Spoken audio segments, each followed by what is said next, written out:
Good morning. It's Tuesday, January 12th, 2016. This is your morning edition on I-24 News. Coming up later today, aid convoys provide some much-needed relief for besieged towns in Syria, where people have been facing starvation. Americans are going lottery crazy with a huge sum building up ahead of Wednesday's Powerball draw.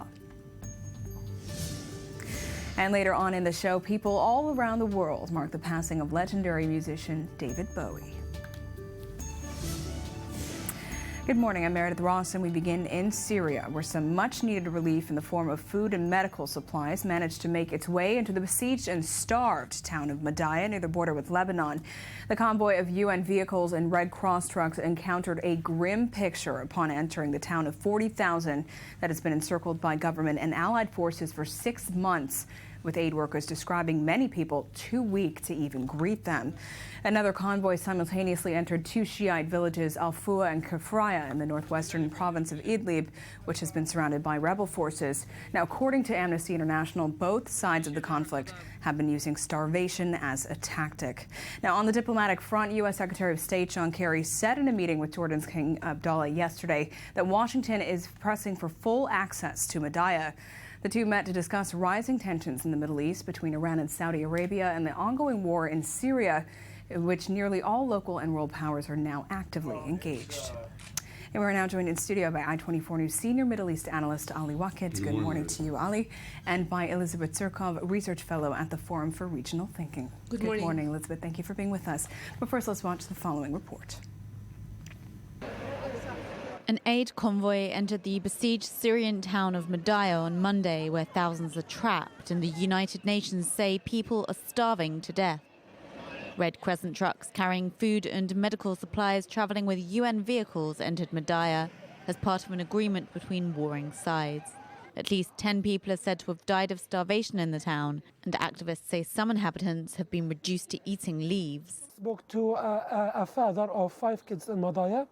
And he said, like, we don't have any food. And they said, look, I heard you are eating grass. He said, yes, that was in the past, a few days ago. We don't have a grass anymore because of the snow, the grass gone. And I said, like, what are you eating? He said, literally, we boil water and we add some black peppers, salt, and some spices to make a meal for our kids. We don't have anything. The UN said another convoy simultaneously entered two Shiite villages, Al-Fua and Kafraya, in the northwestern province of Idlib. Madaya is besieged by pro-Syrian government forces, while the two villages in Idlib province are encircled by rebels fighting the Syrian government. The blockade of Madaya has become a focal issue for Syrian opposition leaders, who told a UN envoy last week they wouldn't take part in talks with the government, slated for later this month, until it and other sieges are lifted. The US on Monday stated that it's pressing for full access to Madaya. Well, we need full access, and that's what we agreed on in the ISSG meeting in New York and the UN Security Council. And we're raising it with all parties right now. We're pressing for it very hard. It has to happen. The nearly 5-year-old war in Syria has killed 250,000 people and left millions displaced in and outside of the country. And joining us now via Skype from Geneva is UNHCR spokesman Adrian Edwards. Thank you for being with us this morning, Adrian. Pleasure. So what is the situation on the ground in Madaya currently? Well, our teams started putting out of Madaya after the initial trucks had been offloaded a few hours ago. We did have a few people staying behind overnight, but really it was an absolutely heartbreaking scene that we were hearing about there. People wandering around somewhat listlessly, children really looking emaciated, but those who were moving around, we even had kids jumping onto our trucks, trying to sweep up the remaining grains of rice and other bits of food as things were being offloaded. People were obviously very pleased to see food and other things arrived. Remember, there was 2 convoys, not just to Madaya, but also further north to Fua and Kafraya near the Turkish border. There we had mixed scenes too, but there was some anger at people at the fact that it had been so long since they'd last had food. Yeah, absolutely, that's quite understandable. I mean, is the aid you brought enough? Well, the aid we've brought in is essentially going to help people in the short term. There's enough aid with these trucks really for about a month. What's really needed here is ongoing assistance to these areas and really for these situations of besiegement to end. Madaya and further north, Pua and Kafria, these are just 2 or 3 locations across Syria where besiegement is happening. There's at least a dozen others. In addition to that, you've got something like 4.5 million people in desperate need of aid in hard-to-reach places across Syria. And without a change to that dynamic and without much easier access to people, we're going to continue to see these really heart-wrenching scenes and extraordinary difficulties for civilians in this conflict. Well, these images are really difficult to watch. We've been seeing them at least for a week now in social media as well as mainline media, but it seems that perhaps even helped push these aid trucks in. But you know, considering how desperate the situation is, it does not seem it can get any worse than this. Is there a plan in the works to evacuate these people, possibly? Well, clearly you need to end the besiegement. You do need to evacuate people. We're looking at what can be done with the medical facilities there, what the urgency is, whether medical evacuations can happen. But there is a need to sort of change this situation fundamentally. We have been on an ongoing basis trying to reach these locations. The last convoy into Madaya was back in October. If you look at besieged locations across the country, really we're getting only access to about 10% of those places that we need to when requests are put in. So it's terribly difficult. Each step has to be negotiated along the way. Getting convoys in involves going through roadblocks, having multiple agreements in place. It's a complex situation. And really, it points to the difficulties, once again, that the civilian population is bearing inside Syria. This needs to fundamentally change if we're to be able to better help people. It's tough working in war zones. It's much tougher still for the people who are suffering as a result of the conflict going on around them. Well, complex certainly doesn't even seem to begin to describe the situation. Adrian, thank you so much for joining us this morning. My pleasure. And coming back now to studio, Elizabeth, we'll begin with you. We heard him describe scenes of children racing onto the trucks, grabbing just grains of rice to get some sort of food. What have they been facing? What have these people been eating for these last few months? So the siege of Madaya and Zabadani significantly tightened around July of 2015. At first, people would eat, what they were able to store prior to the beginning of the siege. The problem is that the Assad regime and Hezbollah pushed 30,000 people, 30,000 civilians into the town where 10,000 people used to live. So the result is that the resources that they had at their disposal were now stretched on. They're totally maxed out. Definitely. And as a result, people gradually started eating less and less. Parents would sacrifice to feed their children. This is why we saw many older people dying, because they would just give up on eating food so that they can save their grandchildren and children. And this is part of a systematic policy implemented mostly by the Assad regime that has resulted in the deaths of 642 people across Syria, all in areas besieged by the Assad regime and its allies. And bringing this aid in, the UNHCR says that it will last for a month. Locals are saying it will last us for only 2 weeks. Is not enough. It's just a Band-Aid. In 2 weeks, these people are going to be hungry again. And again, the international community will need to pressure the Assad regime to allow food inside. Like the person from the UNHCR said, the last aid convoy entered in October, and the Assad regime committed, as part of a ceasefire deal that also involved Fua and Kafraya, to let aid inside. But the Assad regime did not follow that commitment. And only thanks to international outrage, because of the horrible images coming from that town, was aid allowed inside. And despite that, 32 people have died in this town by the time aid was able to reach them. And talk about the challenges that aid workers face, because there were many delays in this operation as well, weren't there? Yes, in both, well, it's hard to say both sides to the conflict, because ISIS, for example, is also implementing a siege policy in Deir ez-Zor. But all the warring factions have now started using siege as a tactic. It was first implemented by Assad, but now by other forces as well. The Assad regime is able to resupply its areas by air, as opposed to rebels and ISIS who don't have an air force.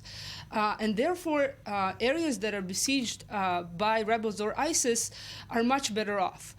People there, no one has died there, but of course, each time a warring faction lays a siege on an area, aid workers now are used as part of a political bargain, a part of pressure. And the UN finds itself in a position of aiding operations that are used as tactics of war to starve a population, to ethnically cleanse a population. Like you said, the Assad regime, for example, is interested in evacuating Madaya and Zabadani to ensure that no Sunnis remain there, should the UN take part in such an operation that is designed to change the demographic of Syria.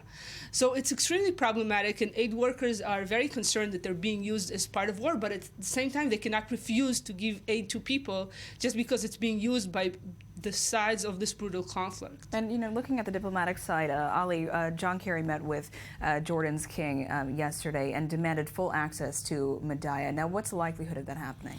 Meredith, if you allow me, I would say that the campaign around Madaya was maybe the most efficient campaign since the beginning of this civil war in Syria. You should see on the social media and on the traditional media how Hezbollah feel embarrassed and was obliged to say that to accept all the efforts to allow food and nutrition to Madaya, because for the first time all the focus this time was not even on the regime, it was more on Hezbollah, and that the siege had a sectarian background, and that Hezbollah is starving Sunnite population, while Hezbollah supporters published photos saying that some of the photos were photoshopped and other photos are of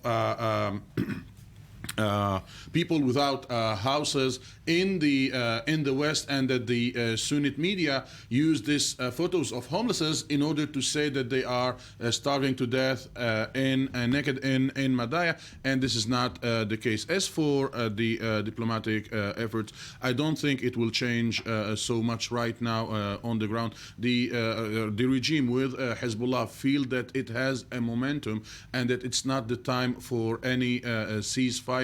At the maximum, they do accept some local reconciliations in which armed people that belong to the different faction give their arms to the leaders of this and that town and accept to be evacuated from the town. The problem is that I don't know that there is no really basis for the belief of the regime that there will be a breakthrough in the very next future. By the end of January, for example, they are talking in some areas when there will be an international initiative launched for the Syrian process. The regime and Hezbollah are not enthusiastic right now to collaborate with mediations effort tactically and strategically. And you said this seems like at least the most positive step, perhaps, in terms of coordination between aid organizations and rebel forces and the Assad regime in terms of just really helping the people. And the international community was outraged by these images coming from Madaya, for instance. So how do you think this will affect the peace talks slated for later this month? Do you think that this situation in particular will advance those talks? No, I don't think so. What will count is at the end of the day the situation on the ground that will impose the rebels or the regime to accept this initiative. There is, of course, the discourse about who will represent who, and the regime that says that X and Y and Z organizations will not be accepted on the table, while Saudi Arabia is much more flexible, backed also by the West, that say we should be less selective regarding the opposition unless it is ISIS and the Al-Nusra front. But Meredith, the international media and Elizabeth here focused on the siege and on the starvation as a method used exclusively by the regime, but it is a method that is used by everybody, not only the regime. It is right that in the towns of the regime, because in the town supported by the regime. Because of the Syrian Air Force, it's much more easy to supply them with weapons, but the method should be condemned, not the fact that the regime can supply or cannot supply. All sides are living very well and being supported by the regional powers and by the and some Western countries in their methods. Like, for example, the chemical weapons. It was not exclusively used by the regime. Some rebels try to build their chemical weapons. We cannot compare it with the atrocities caused by the regime. But I think there is some hypocrisy regarding the international community that have two measures. All the sides in Syria are committing atrocities, and the civil population is suffering. In Kafraya and in Fua, the Shiite medias, Hezbollah, etc., also published photos about people starving. Not the photos of Madaya, but that people are starving and that people have not access to hospitals, etc., etc. And I think that the international community is demanded to ask the sides, as part of a political process, to stop using some methods to put pressure over the rivals. Ali Waqid, thank you. You will be staying with us for the next segment, but Elizabeth, thank you for being with us as well this morning. Thank you.